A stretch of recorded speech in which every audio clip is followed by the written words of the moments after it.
Dans cette vidéo, on va voir tout ce que l'on peut semer et planter au potager au mois de juin. Alors le mois de juin, c'est l'un des mois les plus agréables au potager parce que les grosses chaleurs ne sont pas encore arrivées. Alors agréable à la fois pour les légumes et pour le jardinier, quoique ça compte pour le nord de la Loire parce qu'au sud de la Loire et en particulier ici à Toulouse, on a déjà eu des grosses chaleurs qui ont commencé.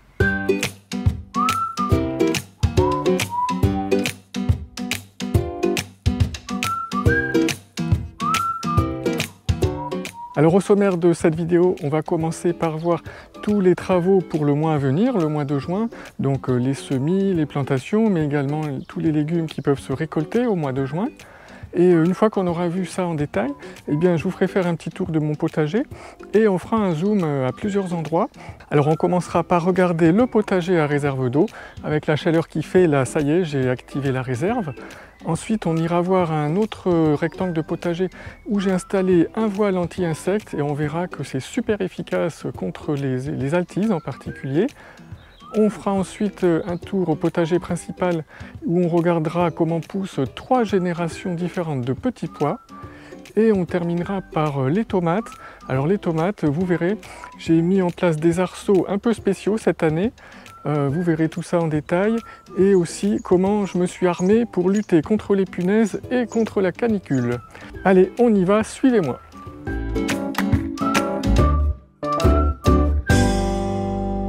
Alors quels sont les légumes qui peuvent se récolter au mois de juin?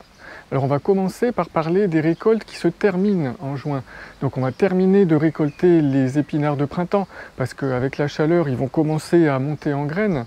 On va aussi terminer de récolter les navets primeurs, là vous savez les petits navets bien croquants, parce que si on attend trop, ils vont devenir un peu piquants et ça sera moins bon. Et on va aussi terminer de récolter les fèves et les petits oignons également qu'on aura semés à l'automne dernier. Autre chose, c'est l'ail. Alors l'ail, on peut le récolter sous 2 manières. Soit on le récolte sous forme d'aillet. Alors l'aillet, qu'est-ce que c'est? C'est l'ail qui est en forme de petites tiges. Les bulbes en bas, les cailleux ne sont pas encore formés. Donc c'est de l'ail très doux. Pour ceux qui n'aiment pas l'ail trop fort, ça peut être vraiment sympa. Et si on attend plus tard dans le mois de juin, vers la fin du mois, à ce moment-là, les gousses auront eu le temps de se former et on va pouvoir récolter de l'ail normal. Autre récolte en juin, on va pouvoir commencer à récolter les betteraves hâtives qu'on a plantées tôt au printemps, les carottes primeurs aussi, les premières carottes de l'année, les petits pois bien sûr. Et à la fin du mois de juin, c'est là qu'on va commencer à récolter les fèves à nouveau, mais celles qu'on aura plantées au printemps cette fois. Et également à la fin du mois, les premiers choux raves et les pommes de terre nouvelles aussi. Et j'avais oublié, il y a des légumes qu'on sème et qu'on récolte en continu tout le mois de juin, c'est les radis et les salades.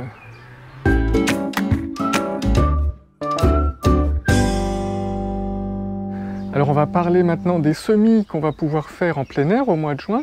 Alors ces semis peuvent être faits soit en pleine terre directement au potager, soit dans des godets pour la plupart. Moi c'est la solution que je préfère, les godets, parce que comme ça on a un environnement bien sécurisé et les jeunes plantules ne risquent pas de se faire manger par les limaces ou d'avoir d'autres dégâts. Alors comme semis, qu'est-ce qu'on va pouvoir faire en juin? Eh bien on va pouvoir terminer les semis de betteraves, les semis de choux paumés, là vous savez les gros choux, les semis de choux frisés aussi qu'on appelle kale, et les semis de courges, potirons et de courgettes. Qu'est-ce qu'on va continuer à faire, qu'on avait déjà fait en mai? On va continuer à semer les carottes, les haricots nains. Alors les haricots nains, moi je préfère en semer une petite quantité tous les 15 jours, comme ça ça évite d'avoir des grosses récoltes tout d'un coup et d'avoir une overdose de haricots subitement. Donc tous les 15 jours, un rang de 2-3 mètres suivant vos besoins et ça ira très bien. Alors qu'est-ce qu'on peut semer d'autre? On peut semer des salades de type chicorée, c'est-à-dire des scaroles, des frisées. On peut semer des fenouilles, des haricots à rames. On peut semer encore et toujours des salades. Alors là, en juin, moi je préfère privilégier les batavias parce qu'elles sont plus résistantes à la chaleur en été. Et je garde les laitues pour le printemps et pour l'automne. Et bien sûr, on va continuer les semis échelonnés de radis, de persil, des aromates comme la coriandre et comme l'aneth.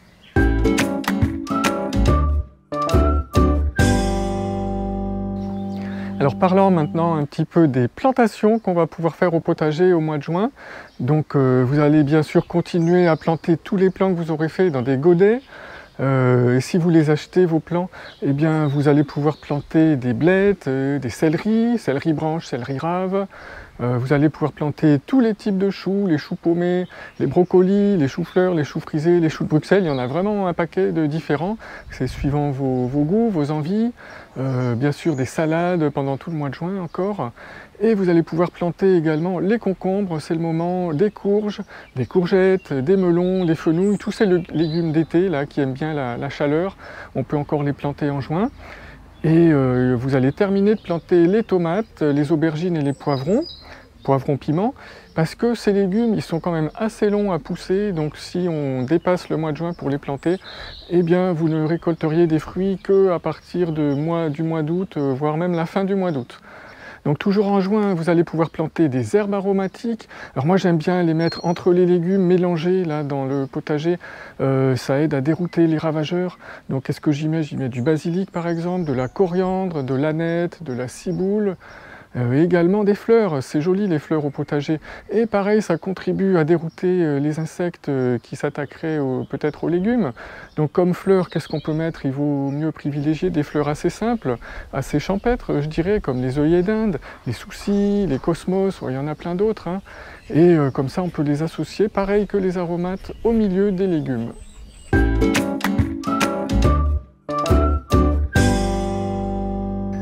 Alors on va parler maintenant un petit peu de l'entretien des cultures au mois de juin. Alors qu'est-ce qu'il y a à faire? En général, on va buter, on va ramer les pois si c'est des pois grimpants. On va buter les pommes de terre, sauf si on les cultive directement sous de la paille ou sous du foin. Dans ce cas, c'est ce foin qui va jouer ce rôle de masquer la lumière. Il n'y aura pas besoin de les buter. On va éclaircir les semis de carottes et les semis de radis. Qu'est-ce qu'on va faire d'autre? On va commencer à attacher les tiges des tomates au tuteur, parce que les tomates, elles vont vraiment prendre leur envol au mois de juin. Là, elles vont pousser hyper vite, elles vont décoller. Alors après, ça dépend sur combien de tiges vous allez les faire pousser.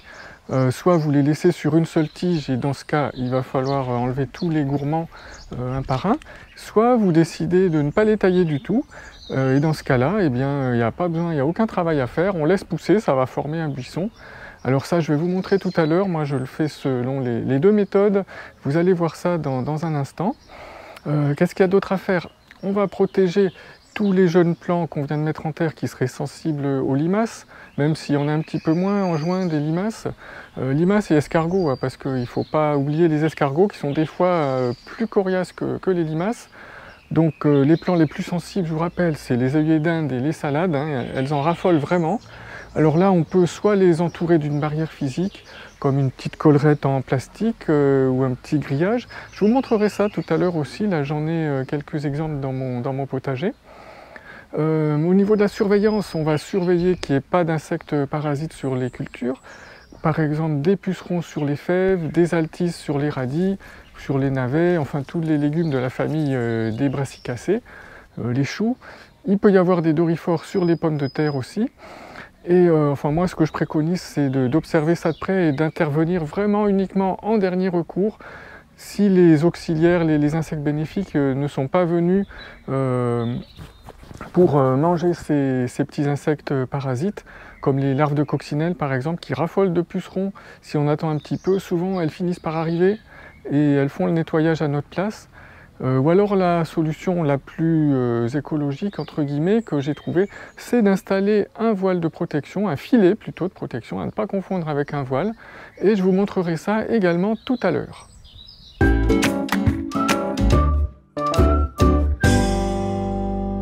Alors au mois de juin, il y a pas mal d'autres petits travaux à faire au potager encore.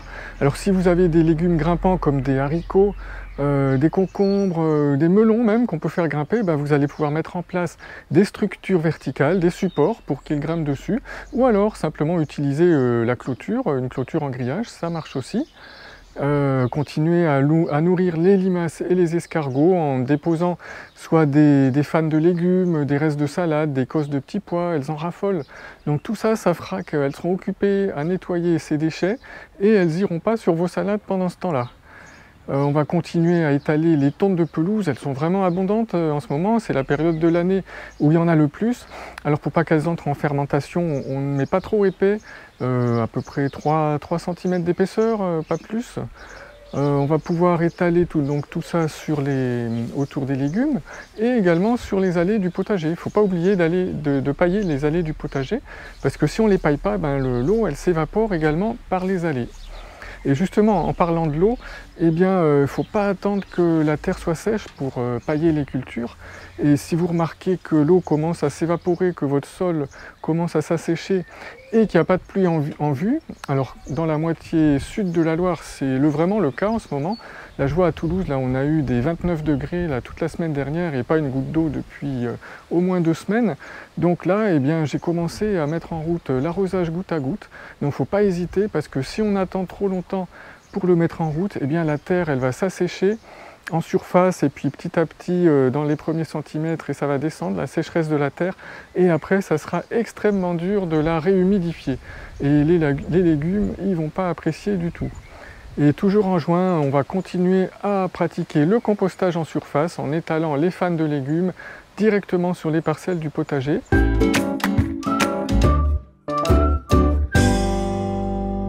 Le carré à réserve d'eau, là, il est en pleine production, là, fin mai. Il y a plusieurs générations de salades qui se succèdent. Il y a des radis, il y a de l'aneth. Alors, si vous voulez en savoir plus sur la réserve d'eau, c'est en fait une bâche qui fait tout le fond, qui est complètement étanche et qui permet de stocker l'eau parce qu'ici, en été, à Toulouse, ça tape vraiment fort et dans une épaisseur de terre aussi faible que 20 cm, eh bien, l'eau s'évapore très vite. Donc, c'est une expérience que j'ai faite et qui est vraiment très concluante. Vous voyez, je peux remplir ici régulièrement, ça dure 2 semaines à peu près. Toutes les 2 semaines, je remplis un petit peu, c'est très économe en eau. Et donc ça permet de supporter les sécheresses, le cagnard avec des légumes feuilles comme les salades qui évaporent beaucoup d'eau. Alors si on s'approche un petit peu, on peut voir plusieurs sortes de laitues. Ici on a une laitue paumée par exemple. Ici une autre laitue qui fait une belle pomme. Là, on a une laitue qui est un petit peu entre les deux. C'est la rouge grenobloise, elle ne fait pas vraiment de pommes, mais elle n'est pas non plus... C'est pas considéré comme une salade qui se coupe feuille à feuille. Par contre, celle-là, là, vous voyez, elle a des feuilles immenses. Là, je vais en cueillir une pour vous montrer. Des feuilles qui font la taille de ma main, largement. Ou celle-là, là, qui est aussi magnifique, qui est une nouvelle variété que j'ai testée cette année. Une variété à couper aussi, qui ne fait pas de pommes. Et là une troisième. Et l'avantage de ces variétés à couper, eh ben, c'est qu'on peut faire beaucoup plus de récoltes sur un même pied de salade. À chaque fois, on coupe les feuilles extérieures et ça repousse à l'intérieur au centre. Et donc comme ça, on fait beaucoup plus de récoltes que sur une salade qui est paumée où on la coupe nette une fois pour toutes. Alors là, on est sur la plate-bande des petits pois et je suis entouré par 3 générations de petits pois. Alors le premier lot, il a été semé début mars, le second lot, il est là, il a été semé fin mars, et j'ai un troisième lot qui a été semé vers le 21 avril à peu près. Alors pourquoi je fais des semis échelonnés comme ça, de petits pois? Eh bien ça me permet tout simplement d'échelonner les récoltes. Parce que là on voit le premier lot, là on est en plein dans la récolte en ce moment, il y en a vraiment, on en cueille des saladiers entiers, et on n'arriverait pas à manger tout ça si j'avais semé tout d'un coup. Alors vous le savez déjà si vous me suivez depuis l'année dernière, moi je préfère les petits pois mange-tout aux petits pois écossais. Alors pourquoi les petits pois mange-tout?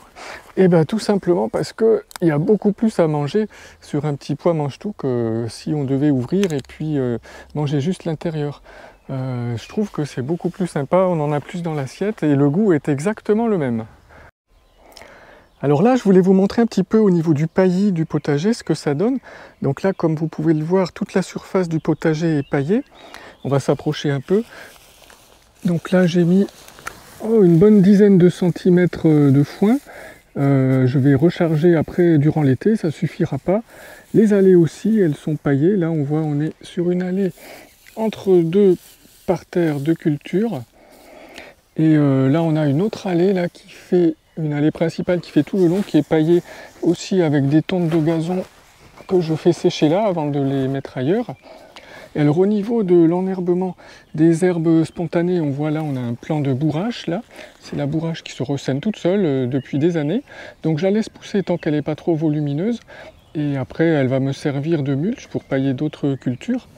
Sinon là, on a d'autres herbes. Là, on a une graminée, là. Alors pour l'instant, elle n'est pas très grande, donc je la laisse, ça ne pose pas de problème. Parce qu'il faut savoir que chaque fois qu'on a une plante vivante qui pousse dans un sol, au niveau des racines, ça s'appelle la rhizosphère, il y a des interactions qui se font entre les plantes. Et par exemple là, ce plant de ciboulette là, qui est juste à côté, eh bien, il va bénéficier d'échanges grâce à cette herbe qui pousse à côté et d'ailleurs de toutes les autres plantes qui poussent à côté. Et tout ça, tout ce système-là, ça permet d'entretenir un sol vivant et toutes les plantes vont s'entraider entre elles et ça joue beaucoup au niveau de la fertilité du sol. Alors d'autres mauvaises herbes qui peuvent arriver, c'est le liseron. Alors du liseron, depuis que je paille mon potager, vous voyez, j'en ai vraiment très peu. J'ai une tige là qui s'est enroulée sur un plant d'oignon là. Donc là, il suffit de tirer et la racine, elle vient toute seule à travers le paillis. La terre est très meuble en dessous. Et donc je laisse juste sécher la plante sur le sol. Avec le soleil, elle va cramer rapidement. Alors qu'il faut savoir qu'il y a quelques années, quand je paillais pas mon sol, là sur les groseilliers qui sont là, c'était envahi de liserons. Il montait jusqu'en haut, toutes les tiges, toutes les feuilles étaient couvertes de liserons. Et maintenant, j'ai mis du broyat au pied des groseilliers, une couche épaisse de broyat de bois. Et c'est fini, il n'y a plus aucun liseron qui sort. Alors là, sur cette rangée, ce sont des poquets de haricots que j'avais plantés dans des pots d'une dizaine de centimètres. Là, j'avais mis 8 ou 9 graines et je plante le poquet entier après. On voit qu'il y a toujours les 8 tiges dans la terre.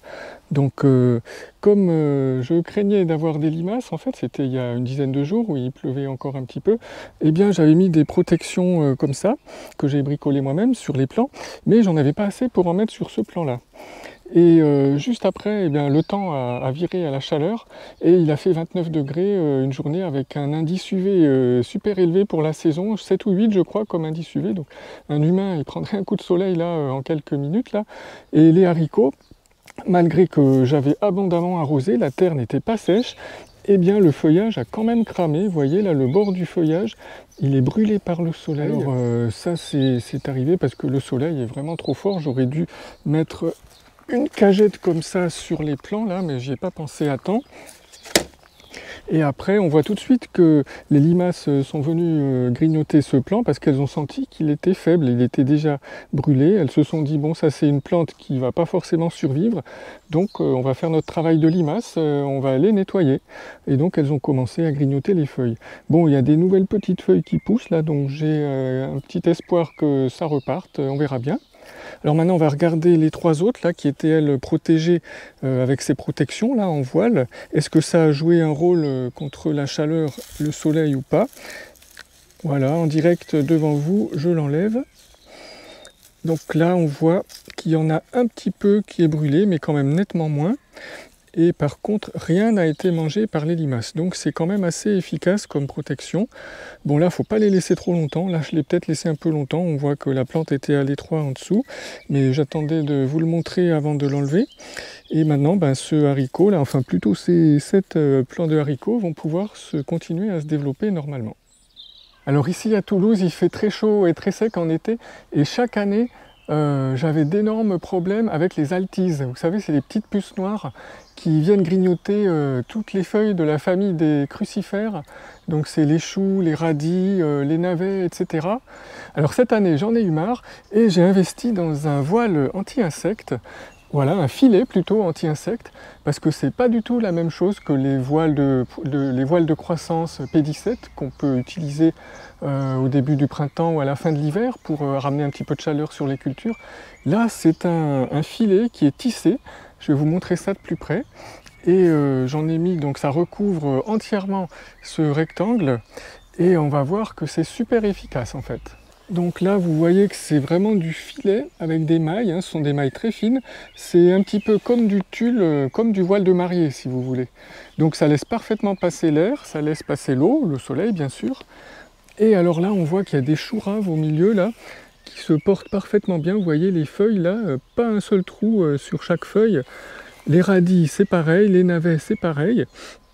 Et alors là où on voit vraiment l'efficacité, c'est qu'au bord, là, où il y a des feuilles qui poussent en contact avec le filet, Et là, on voit qu'on retrouve les altises et des petits trous, parce que les altises, elles ont réussi à mordre directement à travers le filet. Donc ce qu'il faut faire l'année prochaine, j'essaierai de faire ça un petit peu différemment, c'est-à-dire que je mettrai des arceaux qui sont beaucoup plus hauts sur le côté, et je planterai mes choux moins proches du bord. Mais dans l'ensemble, je suis vraiment super content de ce filet. Et comme moi, quand on n'utilise aucun produit chimique au potager, eh bien c'est vraiment la seule solution de faire pousser des crucifères sans avoir de dégâts causés par les altises. Alors les plants de tomates, j'en ai mis à plusieurs endroits autour de ma maison. J'en ai mis sur cette bordure là, qui est une bordure assez étroite, mais très bien ensoleillée, parce que le reste du potager, il est à mi-ombre toute la matinée malheureusement. Et alors là, comme je les ai un peu plus serrés, ces plants, eh bien je vais les conduire sur une ou deux tiges. Donc je vais faire la taille tout à fait classique, où je vais enlever tous les gourmands qui poussent. Et par contre, dans cette autre partie du potager, donc qui reçoit le soleil uniquement à partir de midi et toute l'après-midi jusqu'au soir, eh bien j'ai mis les plants de tomates que je ne vais pas tailler. C'est-à-dire que je vais les laisser buissonner sans aucune taille. Ça va me faire un gros buisson d'1 mètre d'envergure. Et alors par contre là, le souci que j'ai expérimenté les années précédentes, c'est qu'au niveau du tuteurage, eh bien c'est pas simple, un tuteur unique central, ça va pas suffire. Donc j'ai essayé différentes solutions avec des cages en grillage, mais c'était pas facile pour passer la main, pour cueillir les tomates. Donc cette année, nouveauté, j'ai imaginé cette sorte de tuteur là. Alors vous voyez, ce sont des bambous, il y en a 4 en carré autour de chaque plant, et au sommet, ils sont reliés avec des arceaux en plastique, les mêmes arceaux qui me servent en hiver pour installer mes voiles de croissance. Et donc ces arceaux-là sont piqués sur les 4 tuteurs en bambou. Donc la même chose pour ça, c'est pour chaque plant, ça va être pareil.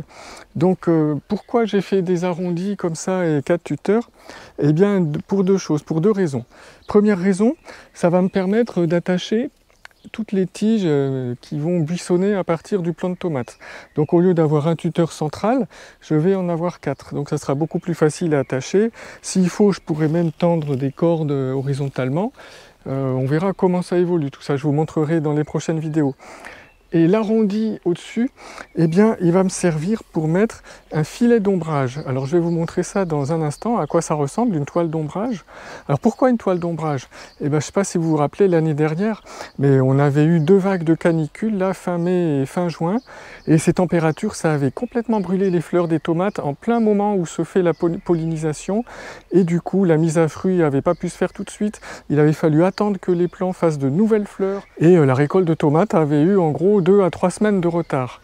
Alors cette année, donc j'ai prévu ce système arrondi, donc ça ne va pas déchirer la toile d'ombrage. Je vais pouvoir la fixer là, en haut, et elle va redescendre comme ça sur le devant. Alors voilà à quoi ça ressemble la toile d'ombrage. C'est une sorte de treillis de couleur verte et qui masque la moitié de la lumière à peu près. Et ça se commande par correspondance. Là, ça se vend en rouleau au mètre. Alors je vous mettrai les références et puis l'adresse dans l'article qui accompagne cette vidéo. Et donc là, je me découperai des morceaux qui font la largeur d'une plate-bande à chaque fois et la hauteur voulue. Et comme ça, quand il y aura vraiment la canicule qui sévira, je pourrai dérouler ces toiles d'ombrage et protéger mes tomates et aussi les autres cultures. Alors une autre chose que je voulais vous montrer, c'est ça. Alors vous vous demandez peut-être ce que c'est. Je ne sais pas si vous vous rappelez, l'année dernière, mes plants de tomates avaient été infestés par les punaises vertes. Et elles piquaient sur les tomates et ça rendait les tomates complètement impropres à la consommation. Alors cette année, j'ai trouvé cette solution qui évite d'utiliser des produits chimiques, mais de toute façon, je crois qu'il n'y a aucun produit en plus qui fonctionne sur les punaises. Donc cette solution, c'est quoi? Ce sont des sachets qui sont utilisés par les vignerons pour protéger les grappes de raisin. Alors ces sachets qui sont en tissu bien aéré, eh bien je vais les mettre à chaque fois qu'il y aura une grappe de tomate. Avec les ficelles, là, je pourrai serrer et comme ça, les grappes vont pouvoir pousser et mûrir à l'abri des punaises. Donc je vous tiendrai au courant sur ce que ça donne au fur et à mesure de la saison.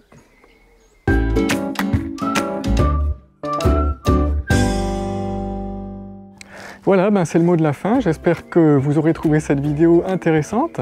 Alors j'ai écrit un article qui accompagne cette vidéo, comme à chaque fois. Dans cet article, j'ai mis toutes les variétés des légumes que vous avez vues dans la vidéo, et en particulier toutes les variétés de laitues. Vous savez, les laitues à couper, là il y en avait 3-4 différentes. Et vous trouverez aussi dans l'article la liste des travaux du mois. Alors ça vous permettra de voir d'un coup d'œil tout ce qu'il y a à faire au mois de juin sans avoir besoin de regarder à nouveau la vidéo.